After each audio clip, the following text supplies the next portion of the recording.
Raadiosaade Räägime asjast. Eesti asjadest nii nagu need on, räägivad Mart ja Martin Helme ning nende huvitavad saatekülalised pühapäeviti kell 11. Loe põnevate teemade kohta rohkem ka uudisteportaalist uueduudised.ee. Tere tulemast kuulama raadiosaadet Räägime asjast. Me räägime asjast Tre raadios, Ring FM'is, Ruut FM'is ja Kuressaare pereraadios pühapäeva hommikuti kell 11. Kõik, kes on poliitika saate huviliste kuulajad, saavad nüüd parima tunni nädalas. Mart Helme ja Martin Helme sisustavad seda siin. Võtame ka ühe ploki raames endale huvitava külalise ja teemad on meil siis niimoodi, et me räägime nüüd sellest Soome lahel toimunud sõjalisest vastasseisust Eesti ja Venemaa vahel seoses nii-öelda varilaevastiku kinnipidamisega ja sellele anname siis tähenduse ja teeme siin analüüsi. Siis me räägime sellest, et Rail Balticu projekt on nüüd siis tõehetk on kätte jõudnud. Oligi varastamise projekt, hiigelvarastamise projekt, ongi kokku varisenud selle tegelik toimimine, aga meil uhatakse miljardeid edasi. Rain Epler käis korruptsioonivastase võitluse erikomisjoni istungil seda teemat kuulamas, vaatamas ja jagab meiega muljeid. Kolmandaks läheme siis Lähis-Itta, seal toimub palju. Trump tegi turnee siis Araabia riikides või naftariikides, kuidas iganes me neid nimetame. Ja Türgis on siis lahti rullumas läbirääkimised või läbirääkimiste ettevalmistused Ukraina ja Venemaa vahel. Ja sellega seoses sai veel kord kinnitust, kui lootusetult nurka on ennast mänginud Euroopa ja Euroopa diplomaatia. Aga ennem kui me Euroopa diplomaatia nurka mängimisest räägime, siis tuleb rääkida sellest, kui kohutavalt on alandanud ja kahjustanud Eestit meie tänane valitsus.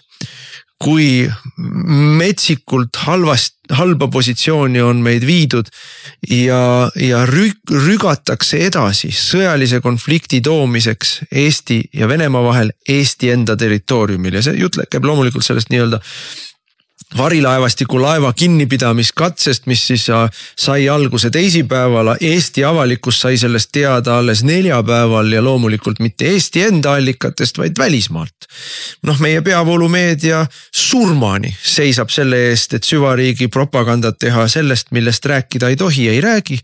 Sellest, millest rääkima peab, räägib.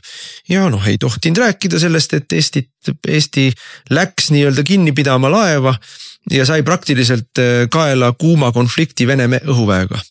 Eesti siis merelaevastik ja ka piirivalve kopter vist oli, või kumba pidi seal käis, et politseilaev ja piirivalve. Meil ei ole piirivalve, meil on politsei- ja piirivalveameti, ma ei tea palju neid koptereid meil järele on jäänud, oli omal ajal 4 kopterit, kui mina minister olin. Nendest üks oli kogu aeg remondis. Ja selles mõttes ka roteeruvas remondis, et hoolduses võiks siis pigem öelda. Aga palju neid praegu lennuvõimelisi mina ei oska öelda, sellepärast, et meie valitsuses me arutasime korduvalt ja tahtsime tegelikult ju käivitada uut kopterihanget. Me oleme sellest korduvalt siin saadetes ka varem rääkinud. Ja uued laevad tahtsime piirivalvele. Ja uued laevad tahtsime tellida, meil oli põhimõtteliselt ju rahagi kokku lepitud koalitsioonis, et tellida suur ja võimas laev, sellest me oleme ka saates rääkinud. Ei tellitud ja vastupidi, siis piirivalvelaevad anti veel kaitsejõudude käsutusse. Nendest laevadest ma mäletan, et üks laeva nime ei mäleta praegu, oli juba tookord niivõrd amortiseerunud, et põhimõtteliselt oli jutt sellest, et see tuleb maha kanda, välja vahetada ja sellepärast oligi jutt sellest, et me peame uued laevad tellime oma Eesti laeva ehitajatelt. Ja see oli ka siis juba koroonaaeg oli pihta hakanud, et me teeme nii-öelda tugitellimusi, riigipoolseid tugitellimusi, et meil teatud tööstusarvud, majandusarvud välja ei sureks, vaid ikkagi elus püsiksid, kuni see koroonajura mööda saab. Et sellised mõtted olid, meid joosti pikali ja kõik meie plaanid loomulikult lükati laua pealt maha. Ja nüüd me näeme siis, mida me näeme? Me näeme seda, et täielik ettevalmistamatus. Tüli norima oleme kanged, aga tegelikult kaklusvõime puudub. Kaklusvõime puudub täielikult ja lisame siia juurde veel selle, et toimus ju samal päeval meil ka see nii-öelda häireproov. Ja sõnumid tulid eri aegadel. Sõnumid mõnedele tulid, mõnedele ei tulnud. Sireenid praktiliselt ei kostnud kuskile.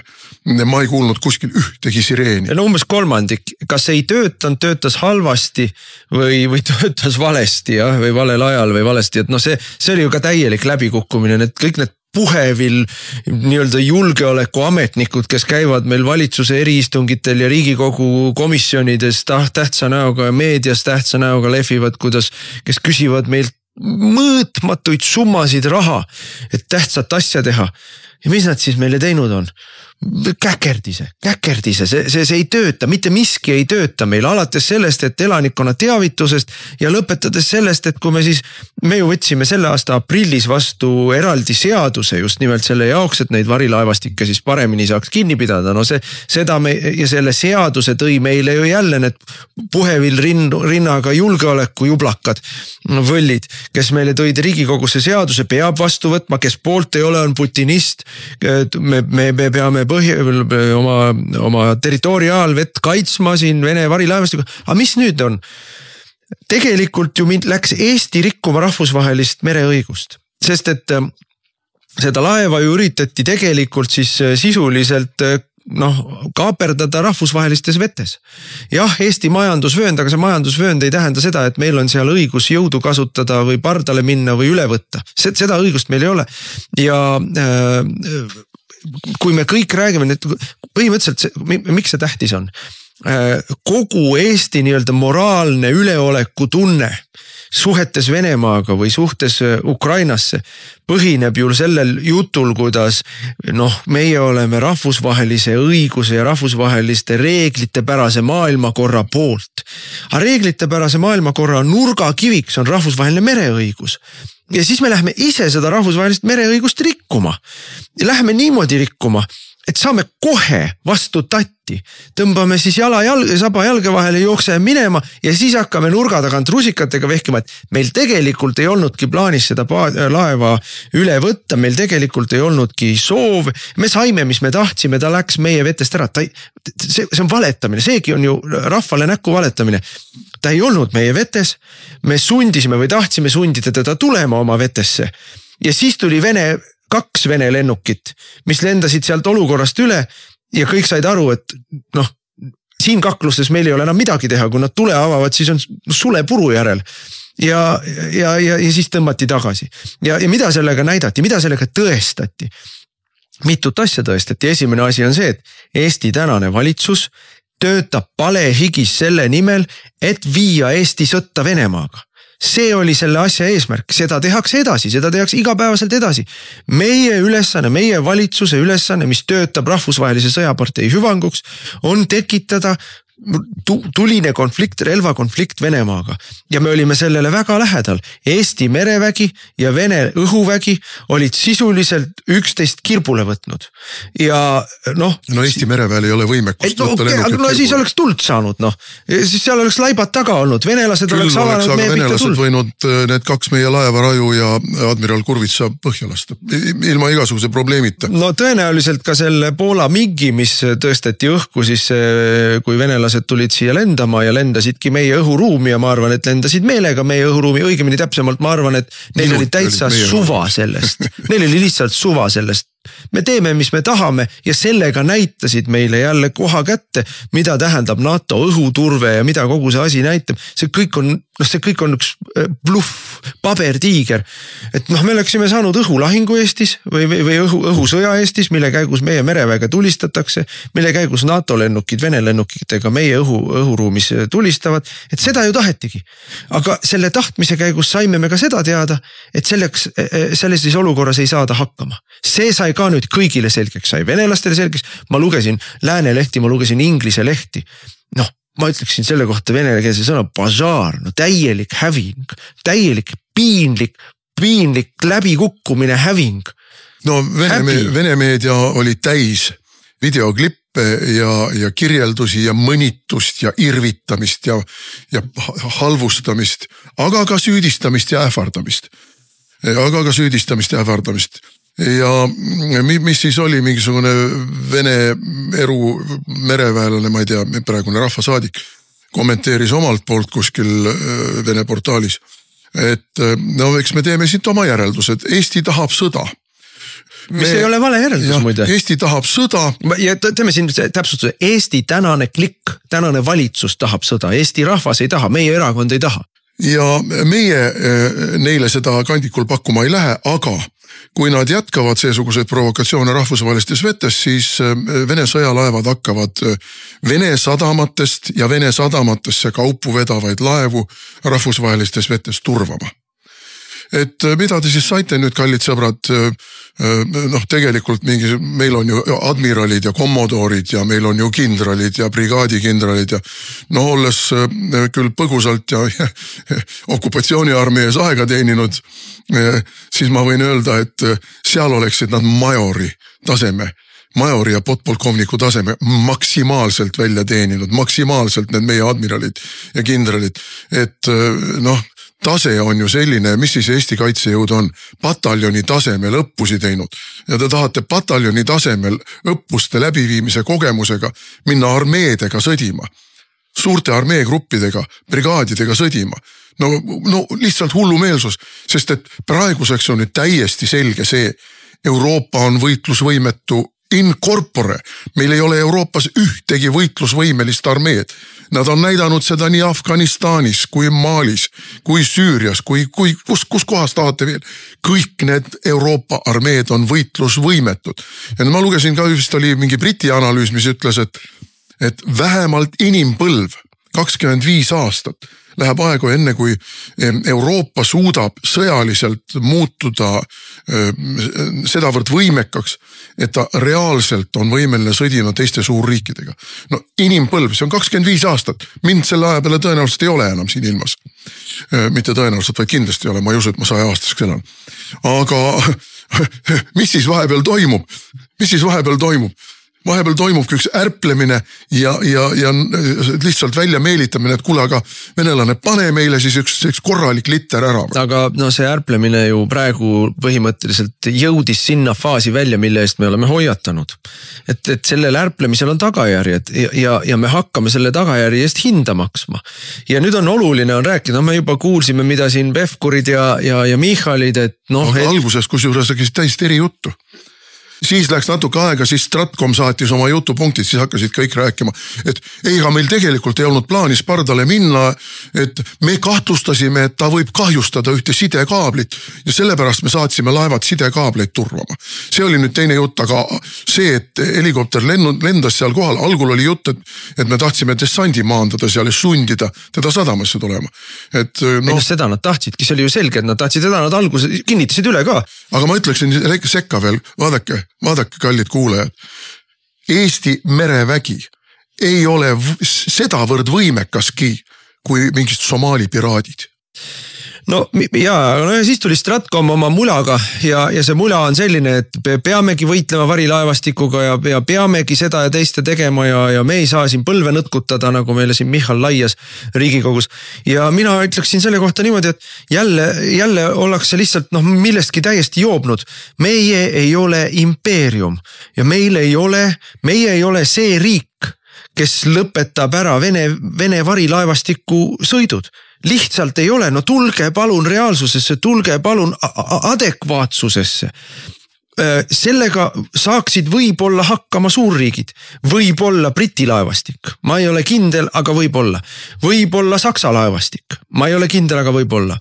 Prantsusmaal on väga väike laevastik, ehkki nad seal midagi on rohkem kui meil, aga Eesti ei ole see riik, mis Balti merel kutsub esile vastasseisu Vene laevastikuga ja nii-öelda paneb siin kehtima rahvusvahelised sanktsioonid, muide rahvusvahelist õigust rikkudes tegelikult, sest rahvusvahelistes vetes ei saa nii teha. Ja meie siis oleme need, kes lähevad seda Venemaa varilaevastikku kinni pidama. See on absoluutselt ebaadekvaatne jutt. See on süüdimatu, enesetapjalik jutt, et meil on kohustus seda teha. Ei ole. Meil ei ole võimekust ja ei ole meil ka kohustust seda teha. Me võime öelda, et see on halb, mis nad teevad. Ma olen nõus, et see on halb, mis nad teevad. Me võime öelda, et me peame tegema kõik, mis on meie võimuses, et kaitsta oma neid kaableid, ka õige.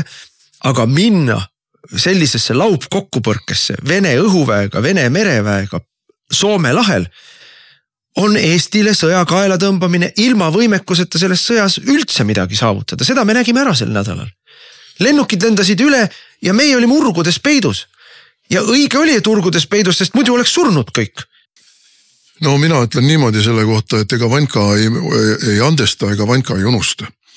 Et selle Michali ja Kaja Kallase, kogu selle reformi kliki, kogu selle sõjapartei, ega seda sõjaparteid ju dirigeeritakse väljapoolt Eestit. See on ju rahvusvaheline sõjapartei, mis ei ole alla andnud muide ka veel Ameerika Ühendriikides. Ega Ukrainas muidugi. Trump näeb kurja vaeva, et seda sõjaparteid, mis on Ameerikas taltsutada, et see ei tiriks maailma 3. maailmasõtta.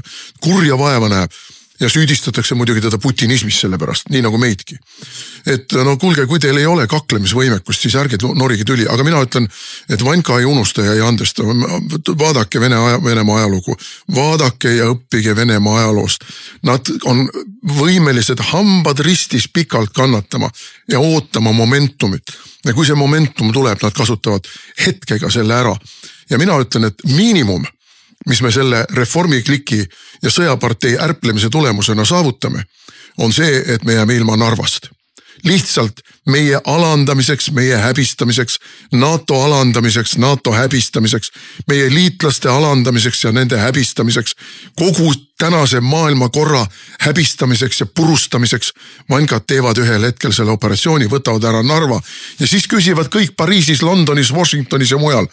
No ega me ju Narva pärast 3. maailmasõda ei alusta ja Vanka irvitab meile kõigile näkku. Aga siis ütlevad ameeriklased meile, ise tegite selle. Ise läksite Vene laevastikku hõivama ja sisuliselt kaaperdama rahvusvahelistes vetes, sisuliselt tegeleti riikliku piraatlusega. Mina ütlen küll selgelt, see ei olnud rahvusvahelise õigusega kooskõlas.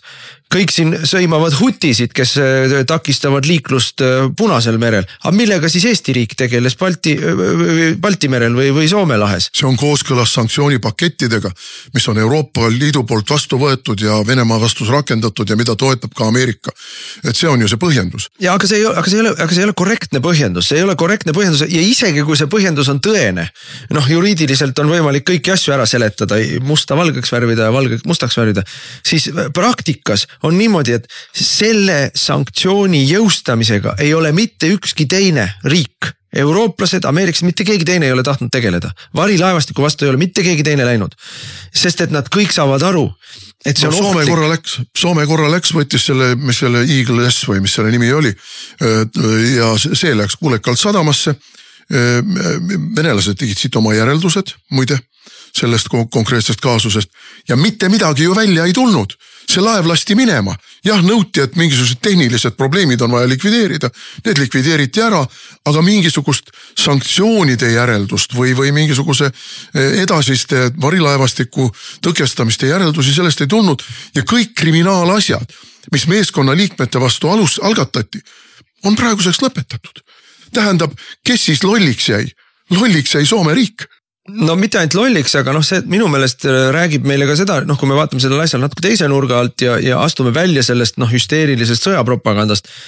Et me peaksime ka kriitiliselt ikkagi küsima, et aga kas see varilaevastiku jutt on ikkagi kõik lõpuni päris nii, nagu meile üritatakse muljet avaldada, et jah, venelased rendivad seal küll Gaboni ja ma ei tea, mis Burkina Faso ja kelle lipu all sõitvaid laevasid, kellel ei ole kindlustust, kujutad ette, kindlustust ei ole, sest et nende kindlustus on rahvusvaheliste sanktsioonidega ära keelatud, sõidavad ilma kindlustuseta rahvusvahelisel meel, rikuvad võib-olla mingisugust keskkonnaalast nõuet, eks ole.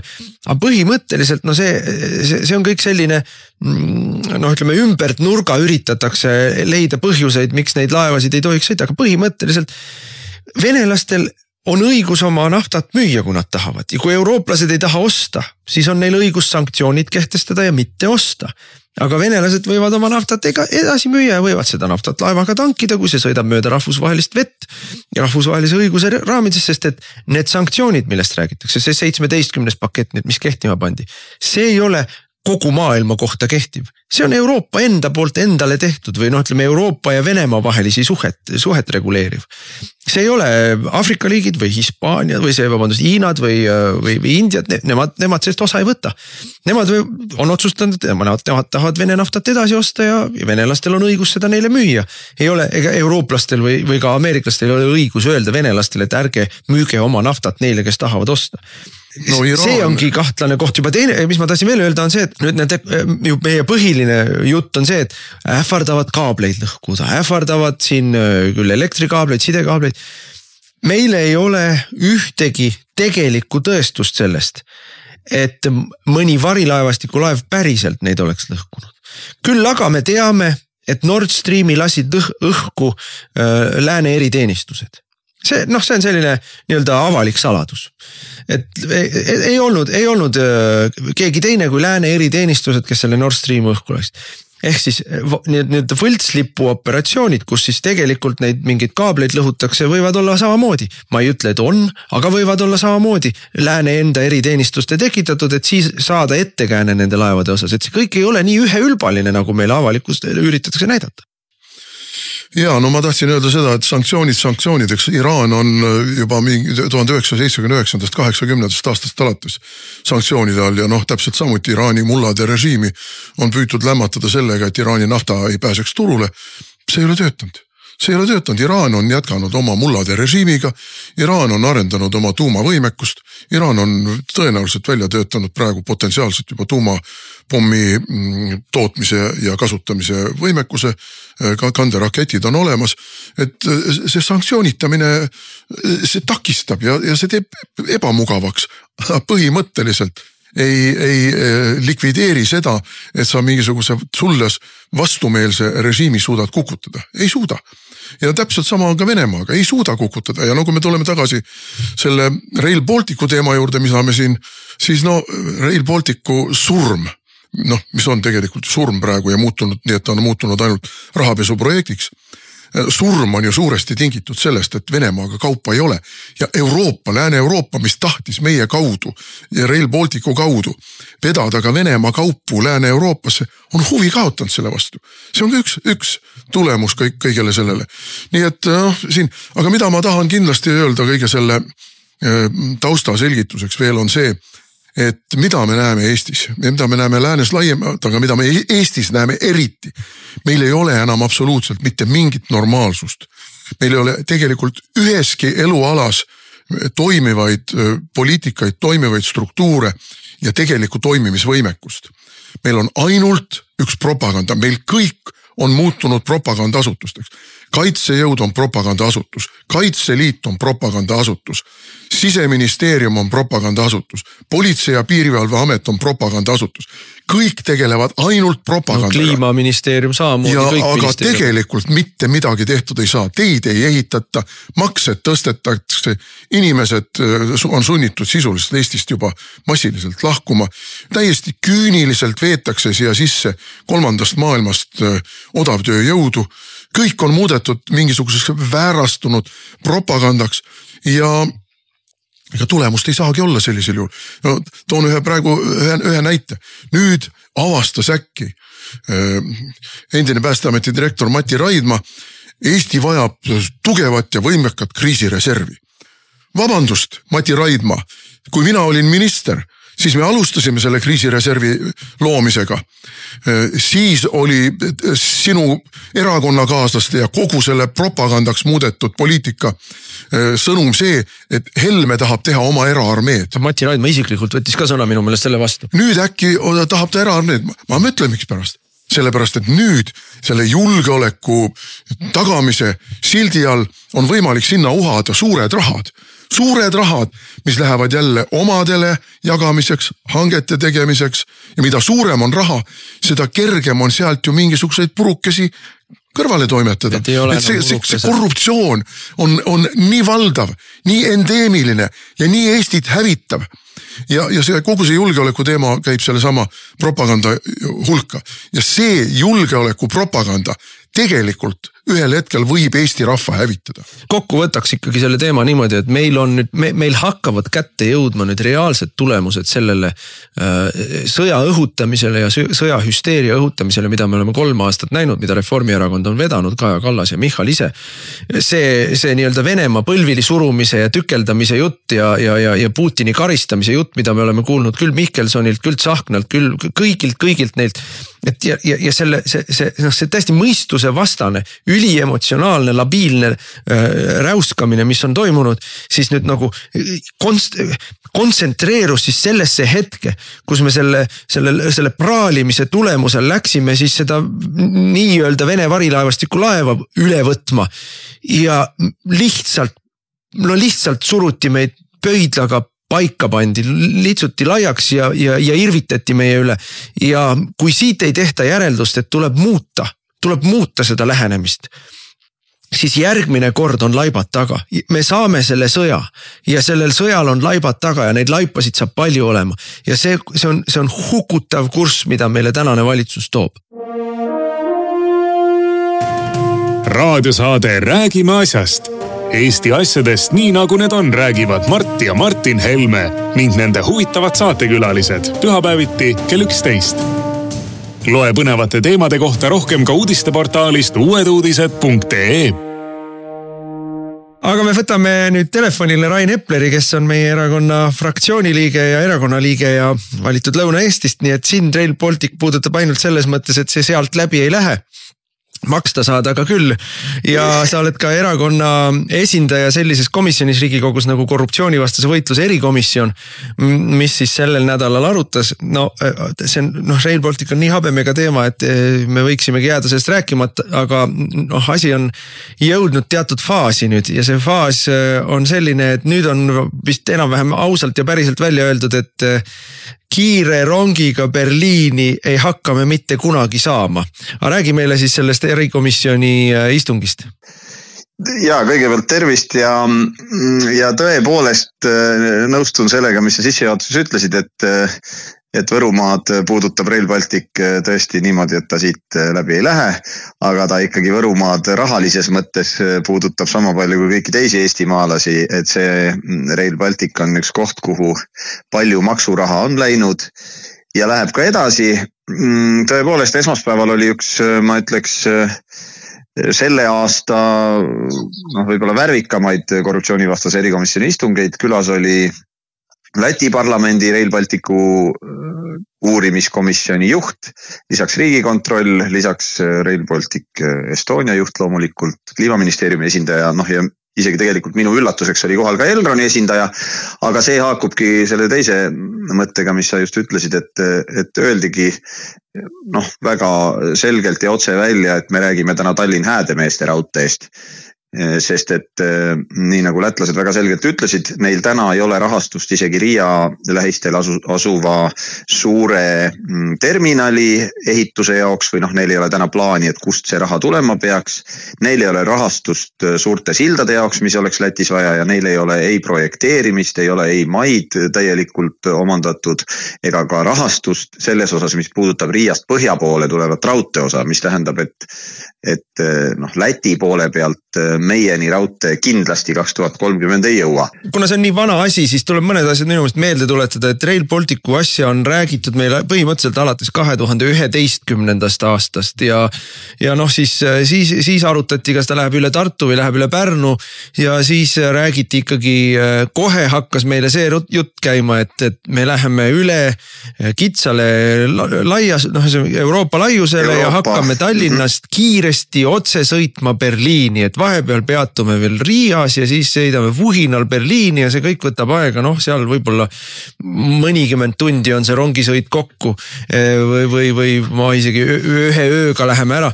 Et see on see, millega meil räägiti ja siis kui see ära kukkus, sest kõigile sai selgeks, et 1000 eurose piletiga ööpäev läbi rongis loksuda olukorras, kus sa saad 30 euro eest Berliini Ryanairiga mõne tunniga, et see lihtsalt ei hakka tööle, siis räägiti meile, kuidas kaubad hakkavad liikuma, et me oleme ikkagi siin transiidiriik ja tuleb Venemaalt kaup Tallinnasse, Muuga sadamasse, seal laeme ümber ja siis läheb vurinal Euroopasse kas või kuskile Lissabonini välja. No siis tuli välja, et majanduslikult see ei ole absoluutselt toimiv asi, et ei hakka seal kaup ka, aga siis viimane argument oli, aga meil on vaja, et meil oleks julgeoleku seisukohalt, et vaata need tankid, mis Poolast Eestisse peaksid jõudma, et need tulevad Rail Balticuga siis ja vurinal tulevad loks ilusti ja jõuavad meil, sõidavad Pärnus või kuskil terminalis maa. Nüüd tuleb välja, et ei hakka see ka tulema või? Ja ükski Vene droon ei puuduta neid seni, kuni nad reisivad. Nii tuleb välja ja värske minister Kuldar Leis oli ka küll põgusalt komisjonis ja vaatas kõigile sellise sirge näoga otsa, kui nii võib öelda, ja ütles, et ei, aga tulevadki aeglased rongid ja tuleb palju peatusi, sest regionaalne rongiliiklus on ka oluline. Ja lisaks sellele, mis sa kõik väga korrektselt ütlesid, millest meile on ajaloos räägitud, on ju räägitud tõesti kiirest. Nüüd hiljutisemal ajal on räägitud vähemasti kiirest ühendusest Pärnusse. Nüüd ka see jutt on ära kadanud, räägitakse aeglasest ühendusest Pärnusse ja Häädemeestele. Ja kõik see, et kaup ja reisijad ja muud jutud, alguses ju Rail Baltic pidi olema 2 rööpmepaari, eks ole, et siis kõik rongid saavad kiiresti liikuda. Nüüd on jõutud 1-ni. Me just siin kolleeg Priit Sibulaga arutasime infot, mis on tulnud Leedust ja arutasime, et tegelikult ka leedukatega peaksime ühendust võtma ja täpsemalt järgi uurima, aga praegune info on, et Leedus ei ole ehitatud raudteed, kus rongid saaksid sõita isegi 160-ga. Nii et kõik see kiire rongi jutt, rahvusvahelisuse jutt, see on tegelikult vastu taevast lennanud, aga nagu ma enne ütlesin, et tuleksime siis selle komisjoni koosoleku juurde korra. Kliimaministeeriumi ametnik peale selle kõige kuulamist, mida räägivad lätlased, kui saab sõna, ütleb ikkagi, ei, aga meie usume ja meie töötame plaaniga, et 2030 ikka hakkavad rahvusvahelised rongid kiiresti Euroopasse sõitma. Ütleme see selline külmavereline absurd, see lolli jutu ajamine ausalt öeldes on väga üllatav, et pehmelt öelda, et see on sellepärast, Rain, et sa oled alles esimest koosseisu Riigikogus. Võib-olla jah, et ei ole nende ametnikega nii palju kokku puutunud ja siis, kui eks ole, tegelikult on tõstatunud küsimus, alguses ju algas Rail Baltic sellise 3 riigi ühisprojektina, rahvusvahelise projektina ja sellele on küsitud ka Euroopast raha. Ja nüüd tegelikult üks küsimus, millele vastamisest meie nii ametnikud kui ka asjaga seotud poliitikud kõrvale hiilivad, millele vastamisest on see, et kui nüüd ühes või teises riigis jääb midagi tegemata, siis kas vastutust kannavad kõik koos. Ja jällegi Kliimaministeeriumi ametnik, kui ma talt seda küsisin, ütles, meie sellist riski ei näe, seejärel sai sõna Läti külaline, kes näitas ka lepingu paragraafe ja rahastus nende otsuste punkte ja ütles, et jah, loomulikult me kanname vastutust koos, mille järel võttis sõna meie enda Riigikontroll, kes ütles, ja loomulikult on riskid ja neil on tehtud selle kohta analüüs, kaasatud ka advokaatidest väline osapool veel seda hindama. Jah, on küll riskid. Nii et ütleme, ametnikud jätkuvalt ei pea paljuks valetada, sõna otseses mõttes ja et mitte liiga pikalt seal sellesse komisjoni aruteludesse kinni jääda, et minu soovitus on, et inimesed võiksid seda järgi vaadata, kellele asja vastu huvi on, seal absurdi oli palju, aga tuli ka palju uut infot. Ma siis lõpetaks kõige absurdsema väitega, mille esitas ametnik, kes ütles, et aga see on ju tegelikult positiivne, kui need rongid Häädemeesteni sõitma hakkavad, siis ei lähe rööpad rooste. Ma ütleks selle peale niimoodi, et meil on vaja siis ehitada Häädemeestele ka üks suur ooperiteater. Me siin Estonia juurdeehitusega kuidagi hakkama ei saa, aga teeme selle siis Häädemeestele. Sellepärast, et omal ajal oli jutt sellest, kuidas me saame kiiresti rongiga Berliini ooperisse. Ja muide Lõuna-Eestit puudutab see ikkagi, ma tulen päris algusesse tagasi, sellepärast, et Lõuna-Eesti kruus ja liiv, mida Eestis nagunii ei jätku enam varsti, kuna kõik need ehitused, mida meil tehakse, ka kõige tavalisem kuuri vundamendi valamine nõuab sul liiva ja seesugust materjali. Et see läheb sinna Rail Balticu põhjatusse auku, meenutame, et siin Pärnumaa rabadest läbi kaevamine, seal on mingi 20 meetri sügavusse vaja kaevata seda rabapinda lahti, et jõuda siis kõva pinnaseni, see kõik tuleb tuleb ära täita millega ja ma ei tea millega. Kuskilt hakkame vedama ja lõppude lõpuks, ma ei tea, Soomest siis graniiti või no see kõik on nii ajuvaba ja pöörane algusest peale olnud, aga no mis on ikkagi point on see, et keegi on saanud juba üle 10 aasta raha. Keegi on saanud üle 10 aasta raha ja see ei ole kõik niinimetatud Euroopa raha. Just. Rahasaajad on harjunud seda raha saama ja praegu vähemasti ei paista, et kui nii kaua kui praegused poliitilised jõud riigi juhtimist jätkavad, ei paista kusagil. Ma parandan siin riigi varastamist. Ma parandan siin, seni kuni nad riigi varastamist jätkavad. Ja senikaua ei paista, et Rail Balticu projekti osas mingit peatumist oleks oodata, et siin ka kui teinekord kusagil inimesed juurde tulevad ja küsivad, et mis sa arvad, Rain, mis sellest saab, et siis ma olen lühidalt vastanud, et ma arvan, et rongid kunagi Euroopasse sõitma ei hakka, aga teisipidi nii kaua kui see praegune klikk võimul on, ma arvan, et raha sellesse projekti upub jätkuvalt edasi. Ma kusjuures seda rahanumbreid tuleks nagu inimestele proovida lahti seletada, et tuletame meelde suurusjärkusid. Ma mäletan, kui seda Rail Balticu kolme riigivahelist lepingut Riigikogus ratifitseeriti, ma mäletaks, see oli 2016 aastal või umbes sellel, võib-olla oli mõni aeg hiljem natukene. Ja meie olime sellele vastu ja me olime vastu nii keskkonnaalasel argumentatsioonil, aga meie peamised vastuargumendid siiski taandusid majanduslikele argumentidele, rahanumbritele ja tookord räägiti, et see kogu projekt läheb maksma seal võib-olla seal niimoodi alla 10 miljardi, Eesti osa sellest on kolmandik, 85% sellest annab Euroopa Liit, et kogu kulu Eestile on sadades miljonites ära jagatud umbes 10 aasta peale, et mis tuu ikka tege.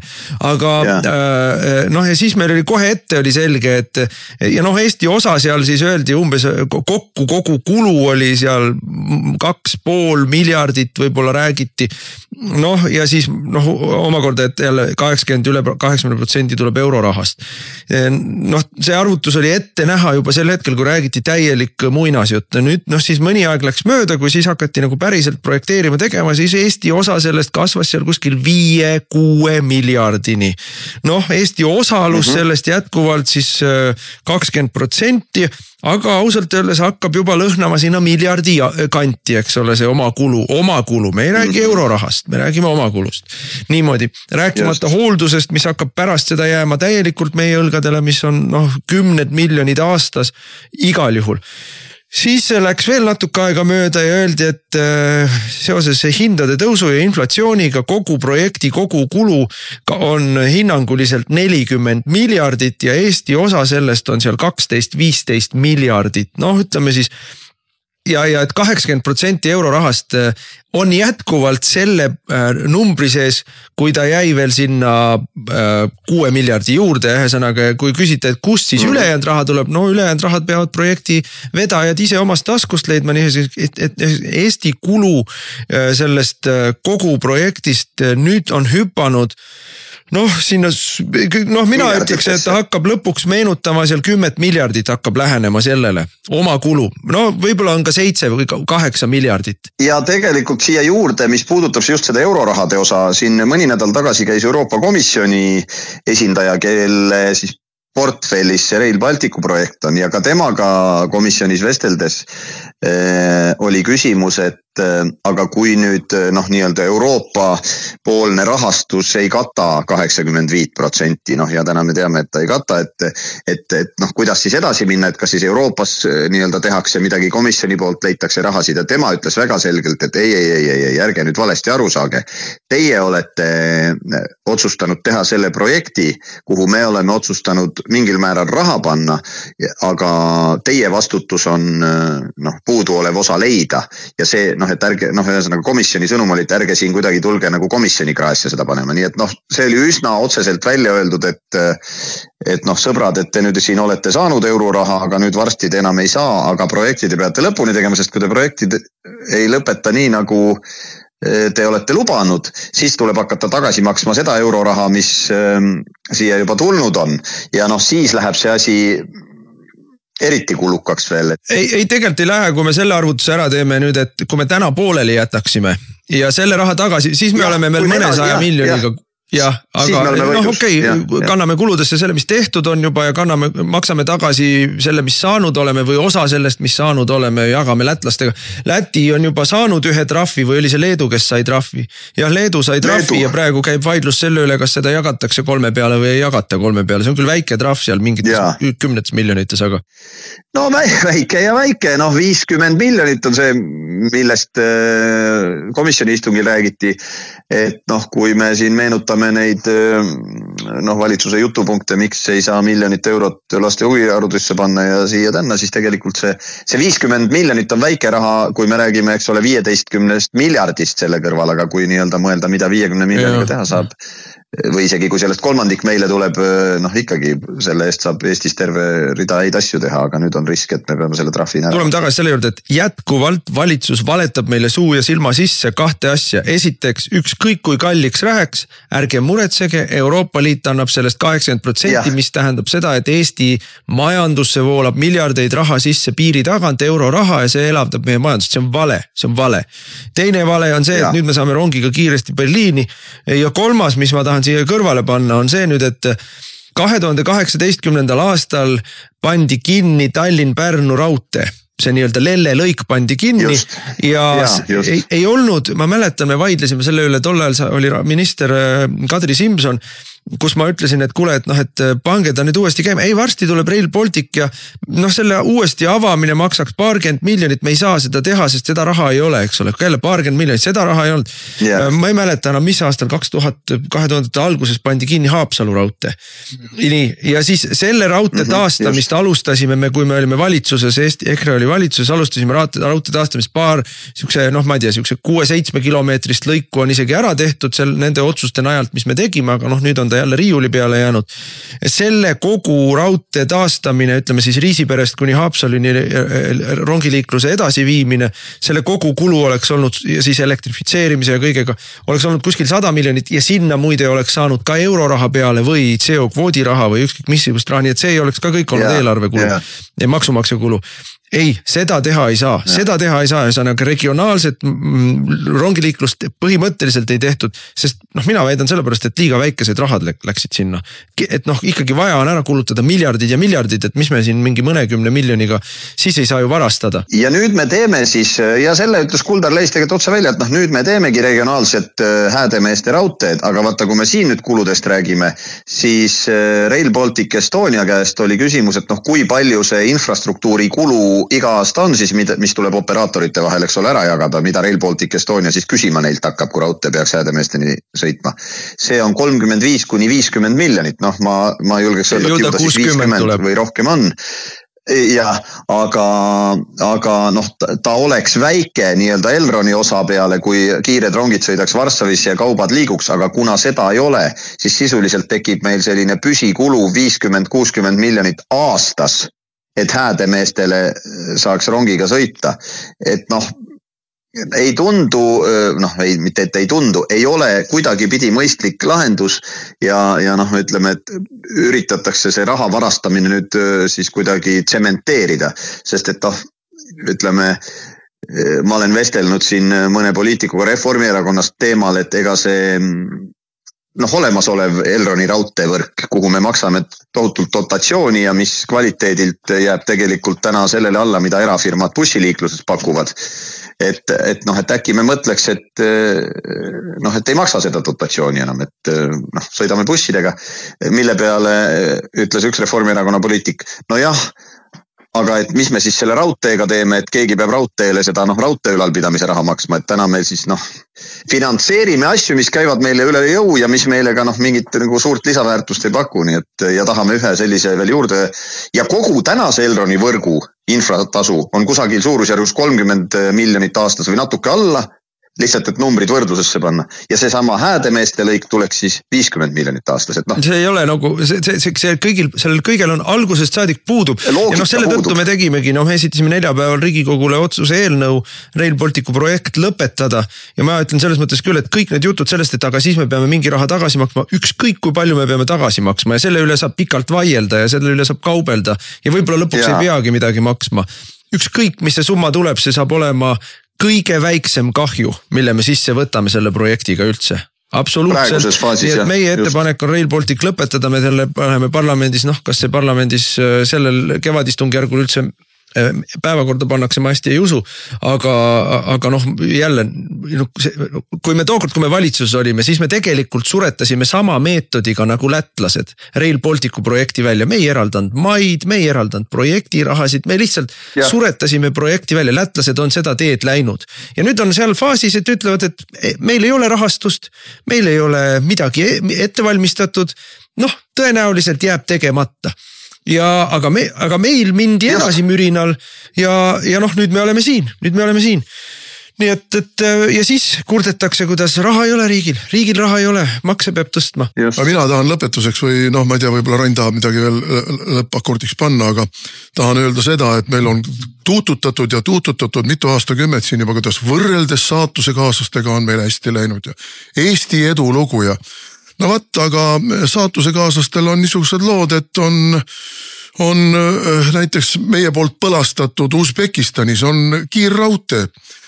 Tashkendi Samarkandi vahel on kiirraudtee, paari tunniga saad sõita ja selle on ehitanud Usbekistani valitsus ilma eurorahadeta, ilma igasuguse eurotoetuseta, lihtsalt on teinud. Meie oleme jätnud ehitamata 4-realised teed, nüüd tuleb välja, et ei ole raha isegi kohalike teede hooldamiseks vastaval tasemel. Raudteed me ka ehitanud ei ole, omal ajal ehitatud, juba Eesti ajal ehitatud ja Nõukogude ajal ehitatud raudteeliinid oleme kinni pannud kõik, ära erastanud, ära varastanud. Raha oleme kulutanud, nagu me siin praegu oleme tõdenud, miljardites ja miljardites, aga mitte midagi ei ole sündinud. Mitte midagi ei ole sündinud. Aga sa ei pea isegi vaatama Usbekistani saatuse kaaslasi, isegi 6-varbalised, kellesse me suhtume niimoodi, et meil on ikka võrreldes Lätiga on meil hästi, on olnud nii palju targemad ja nii palju vähem korrumpeerunud, et nad sellist hullust ei tee. Ja nagu sa Mart ütlesid, et võib-olla midagi lõpetuseks, ma sellest sinu jutust haakuvalt tahaksingi veel öelda seda, et need samad 4-realised teed, me täna teame, et liiklus Pärnu ja Tallinna vahel on täiesti hullumeelne ja tegelikult ka Tartuni võiks 4-realine minna. Me oleme saanud Euroopast palju raha ja tegelikult selle raha eesmärk on olnud just nii-öelda Euroopa kiire ühenduvus ja need 4-realised teed.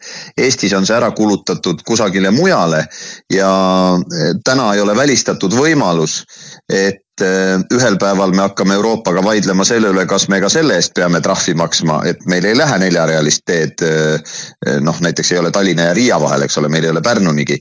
Nii et tõepoolest, miljardeid on kulunud, aga seda baasi, mille pealt saaks nii-öelda arengut õitsengu suunas jätkata, tegelikult ei ole loodud. Ma ei hakka siin energeetika teemadesse minema, et täna on Eesti ikkagi kehvas seisus ja kui me siin vaatame ka numbreid, tõesti lätlased, leedulased, eks ole, siis Leedu nüüd on meist mööda läinud ja ongi mööda läinud sellepärast, et võib-olla mingeid aastad tehti mingeid asju aeglasemalt, küll aga tehti lähtuvalt oma riigi huvidest, hoiti oma tööstust elus ja nii-öelda vaadati pikka plaani, millest meil palju räägitakse, aga keegi ei ole aru saanud, mis see pikk plaan on. Nii et nüüd, kuidas seda vahet tasa teha. Alustuseks tuleb hangude ja rehadega Toompeale minna klikk välja vahetada. Mitte enne me ei lähe mitte midagi paremaks, kui EKRE tagasi tuleb. Kuule, aga aitäh sulle, Rain, et rääkisid meile sellest ja eks me jätkame sellel teemal tampimist ja jõudu sulle siis Lõuna-Eestisse. Jaa, aitüma. Raadiosaade Räägime asjast. Eesti asjadest nii nagu need on, räägivad Mart ja Martin Helme ning nende huvitavad saatekülalised pühapäeviti kell 11.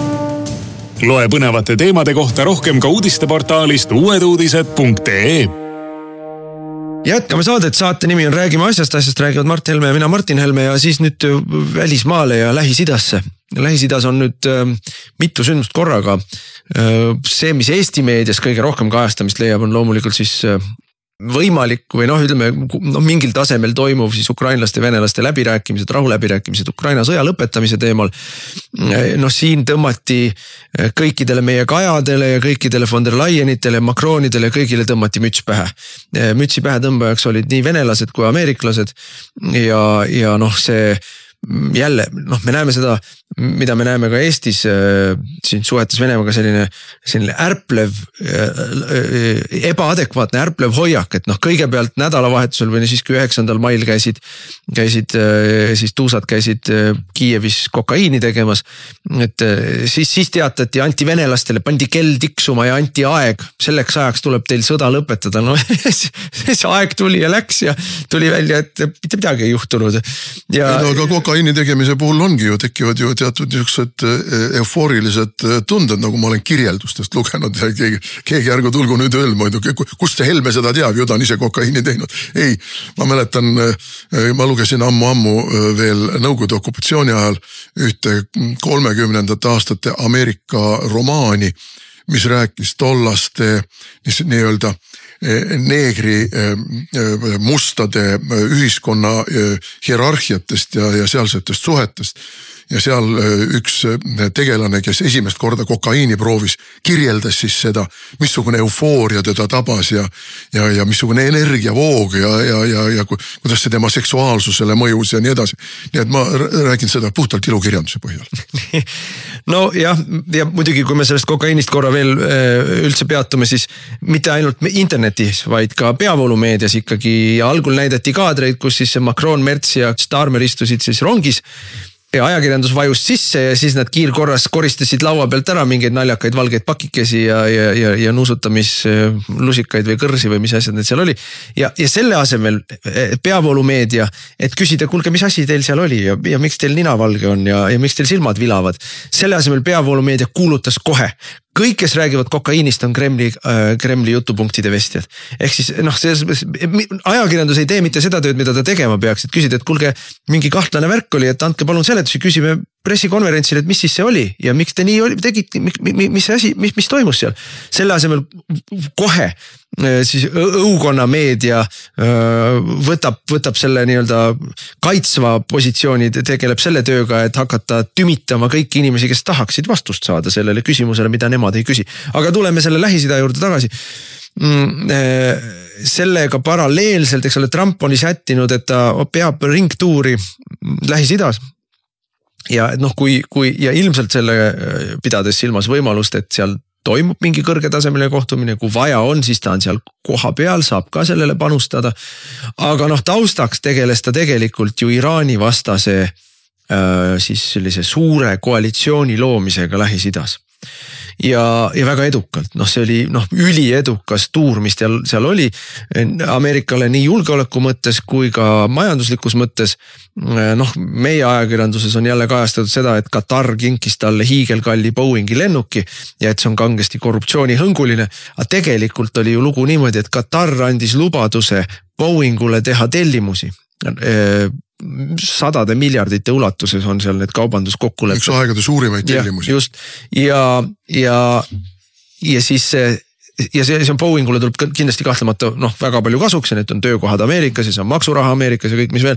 Ja siis selle nii-öelda kokkuleppe sisse soolamiseks andsid ühe Boeingu Valgele Majale või Trumpile, kusjuures sellega Trump survestas ka Boeingut, kes on juba pikki aastaid olnud hädas tellimuse täitmisega, et presidendi lennuk valmis saada. 40 aastat vana presidendi lennuk, see Air Force One. Jah, et nad on tellinud uue, Trump oma eelmisel ameti ajal telliti, õigemini täpsemalt Obama tellis uue Air Force One'i. Trump tuli võimule ja ütles, et te olete liiga kalli kokkuleppe teinud, võttis sellest kokkuleppest mitmeid miljardeid maha ja nüüd ikka veel 8 aastat hiljem ei ole see lennuk valmis saanud või 10 aastat hiljem. Ja Trump sellega põhimõtteliselt ikkagi pistis nina sisse ka Boeingu juhtkonnale, et ega mul ei olegi teie lennukit vaja, ma sain siin korraliku, aga samal ajal tegi neile tellimuse välismaalt tuues need nii-öelda petrodollarid või Katari raha Ameerikasse, miljardeid, triljonid tegelikult me räägime sellest. Ja samal ajal sõjatööstus sai tellimusi sealt Araabia riikidelt ja seal oli ka muid erinevaid majanduslikke kokkuleppeid, aga see on asja üks pool. Asja teine pool on ikkagi see, et Trump tõmbas kõik need riigid, kaasa arvatud Süüria muide, tõmbas siis sellesse leeri, kellega on nii-öelda ameeriklastel omad suhted ja nad ei ole enam Iraani siis nii-öelda käsilased seal piirkonnas. Ja kolmas asi, millest meile ei räägita, on jälle väga oluline ka. kogu selle Trumpi siis visiidi üks põhiline tulemus on see, et tegelikult ta pani kehtima Lähis-Idas uue korra ja see kord on see, et Ameerika ei käi seal korda loomas oma lõputute sõdadega, vaid et seal peavad kohapealsed jõud peavad omavahel need asjad ära klaarima ja Ameerika sõjaliselt sinna ei sekku. See on nagu asi, mis on nagu ikkagi tegelikult minu arust epohhi loov. Ja no see ongi põhimõtteliselt ju prääniku poliitika. Te saate meilt nii palju raha ja tellimusi ja relvi, aga saate seda seni, kuni te käitute viisakalt. Ja aga vastu nad saavad ka raha. Ameeriklased saavad ka raha. No see on kahepoolne, just, kahepoolne. Ja selle vastu tasuks ameeriklased ei lähe sõjaliselt seal kõike nii-öelda kiviaega pommitama. Ma tulen korra tagasi selle lennuki teema juurde, nii nagu liberaalid vasakpoolsed ikka. Kohe tormati Trumpile kallale korruptsioonisüüdistustega. Trump vastas väga adekvaatselt. Aga seda ei kingitud mulle. See lennuk tuleb Ameerika riigile ja Ameerika maksumaksja säästis sellega nii ja nii palju raha. Et kui te mind süüdistate, siis see on täiesti ebaadekvaatne. Ja kusjuures Trump on esimene president Ameerikas vist alates Washingtonist, kes palka ei võta. Jah, nii et korruptsioon, aga see on tüüpiline, me näeme seda siinse liberaalse režiimi puhul ka. Kõik teised, nii kui nad midagi teevad, millel on võimalik äkitselt kuskilt külge haarata mingite süüdistustega. Meenutame siin Mart Järvikut, kes olevat tohutu korruptant olnud ja oma algkooli esimese klassi vennaga mingisuguseid diile teinud, keda ta ei olnud aastakümneid näinudki. See oli meeletu korruptsioon, see oli õudne missugune korruptsioon. Aga Liina Kersna testihange, see ei ole korruptsioon. Pihlakodu vägistamised ja surnuks peksmised, mis seal nendes hooldekodudes on toimunud, seal ei ole uurimisse väärset materjali mitte kopika eestki. Kõik on koššer, mis sellest, et inimesi vägistatakse, mis sellest, et üks inimene surnuks pekstakse, mis sellest, et mõni aasta tagasi oli juhtum, kus inimene peaaegu surnuks näljutati ja lasti tal murdunud luuga nädalate kaupa piinelda. Ei, see kõik ei ole probleem. Õigusriik Eestis. Prokuratuurid niisuguste asjadega ei tegele. Aga kui keegi oma esimese klassi koolivennaga on teinud mitukümmend aastat, 30-40 aastat hiljem mingisuguse tehingu või andnud heakskiidu mingisuguste PRIA rahade suunamisele tema firmasse, see on meeletu korruptsioon. Aga tuleme korra tagasi veel, et see Trumpi tuur on üks osa sellest kõigest, aga nüüd see nii-öelda läbirääkimised seal Türgis, me ei tea, kuhu need välja jõuavad, aga selge on see, et liigutakse küll korraga üks samm edasi ja vahepeal 2 sammu tagasi, aga ikkagi liigutakse selle poole. Rubio ütles ka välja, et Ukraina sõda lõpeb diplomaatilise lahendusega, mitte sõjalise lahendusega. Oli ju üsna selge on see, et need kokkusaamised ei saa toimuda niimoodi, et kõigepealt lähevad presidendid kohale ja lepivad kokku, et see ikka käib täpselt vastupidi. Kõigepealt tulevad kohale madalama astme ametnikud, julgeolekuametnikud, poliitilised ametnikud, kes nii-öelda kaardistavad ära selle, kuidas on üldse võimalik edasi liikuda ja siis hakatakse vaidlema, eks ole, vaidluskohad kaardistatakse ka ära, kus kellel on kõige rohkem nii-öelda järeleandmise ruumi ja kus kellelgi on kõige vähem seda järeleandmise ruumi ja siis toimub see nii-öelda kõrgemal poliitilisel tasemel otsustamine, et mis nüüd edasi saab. Aga see on ka suur samm edasi tegelikult. Jah, aga siin on tegelikult väga kujukas näide ju selle kohta, kuidas venelased tõmbasid jällegi ju kõigil lohku.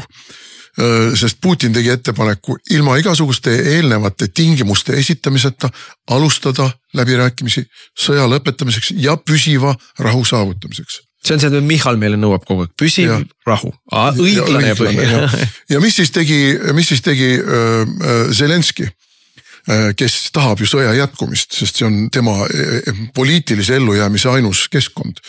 Sõja kestmine tähendab Zelenskile tema poliitilist ellujäämist, sest niipea kui sõda lõpeb, õiendab Ukraina rahvas temaga kõikide nende 100 000 inimohvrite pärast lihtsalt jõhkralt arved. Korruptsiooni pärast loomulikult. Ja ka rahvusvahelised kohtud ja muud asjad. Et see on talle ellujäämise küsimus. Sellepärast tema tahab sõda. Sellepärast püüdis ta nurjata tegelikult kohe eos need läbirääkimise esitades omapoolse ultimatiivse tingimuse. Putin peab kohale tulema, millest meie Stratcom kohe võttis, kuidas Putin ei julge sinna minna. Ei, Putin ei ole mingit hirmu sinna minna, aga Putin ei lähe sinna selleks, et Zelenskiga tõtt vahtida kumb esimesena silma pilgutab, vaid. Ei, kõik me nägime seda, mida Zelenski korraldas Valges Majas, kui ta Trumpiga kokku sai. See oli samamoodi. Trumpi administratsioon tahtis neid maavarade lepinguid teha madalamal tasemel. Tehnilisel tasemel Zelenski meeskond oli see, kes kategooriliselt nõudis, et see peab toimuma presidentide tasemel ja näost näkku. Ja siis ta läks sinna kohale, planeeritult ja ettevalmistatult korraldas skandaali. Ja no venelased ei lähe sellele liimile pärast seda. Ja venelased selle peale ütlesid, et president ei tule sellepärast, et president tuleb siis, kui on mingid tulemused saavutanud. Aga tulemusi ei ole võimalik ju ette prognoosida, missugused nad on ja millal nad tulevad. Ja Trump, kes oli valmis minema 3-poolsele kohtumisele, jättis ka minemata, sellepärast, et ka tema ei ole huvitatud sellest, et Zelenski seal skandaalitseb. Sellest ei ole keegi huvitatud. Ei Putin, ei Trump. No Kaja Kallas ikka on. Kaja on muidugi ju. Tema tahaks ise Kaja ja Tsahkna ju lendasid sinna kohale. Ma ei tea, missugust tribüünid Tsahkna loodab seal saada, et kus ta siis läheb jälle revolutsioonile kutsuma inimesi. Aga mis nüüd on? Nüüd on ikkagi protsess käivitatud ja ameeriklased on istunud pähe ukrainlastele, Zelenskile konkreetselt ja nõuavad, et see ei saa lõppeda ainult mingisuguste skandaalitsemiste ja infooperatsioonidega, vaid see protsess peab liikuma edasi rahu suunas, aga siin on öelnud omapoolselt välja ka Rubio, et tegelikult lahendatakse Ukraina sõja küsimus Putini ja Trumpi kahepoolse kohtumisega. Ja siin on meie nii-öelda peavoolumeedia või Stratcom jälle valetab meile, kuidas et